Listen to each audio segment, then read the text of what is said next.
আপু এটা কি ফোন আপনার হাতে এত সুন্দর দেখতেছি? ভাইয়া আইফোন 17। আইফোন 17?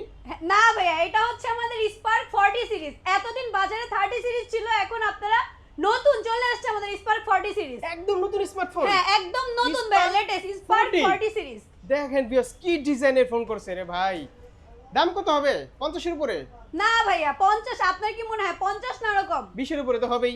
মাত্র 14000 টাকায় দিচ্ছি ভাইয়া, 13999 টাকায়, মাত্র 14000 টাকায়। আচ্ছা জান, আরেকটু কমে দিলাম, 2264 টাকা দিয়ে আপনি এটা পেয়ে যাবেন। 2264 টাকা? মাত্র 2264 টাকা দিয়ে আপনি এটা পেয়ে যাবেন। আপনি। না ভাইয়া, আমরা দিচ্ছি সহজ কিস্তির সুবিধা। 14000 টাকার ফোনটি মাত্র 2264 টাকায় দিয়ে দিচ্ছি। Sure? জি ভাইয়া, একদমই শিওর। এই ক্ষেত্রে আপনার মানে কোনো কার্ড লাগবে না? কিচ্ছু লাগবে না, কার্ডলেস দিচ্ছি। 3টা ডকুমেন্টস লাগবে আপনার, আপনার এনআইডি কার্ড, ফ্যামিলি মেম্বার একজনের এনআইডি কার্ড, আর আপনার বিকাশ স্টেটমেন্ট থাকলেই হবে। পেজ আজই চলে আসুন আমাদের নাফি ট্রেড সেন্টারে। অ্যাড্রেসটা বলে দেন। এটা হচ্ছে মিরপুর 1 নম্বর বাস স্ট্যান্ডে এসে ওভারব্রিজের সিঁড়ির সাথেই।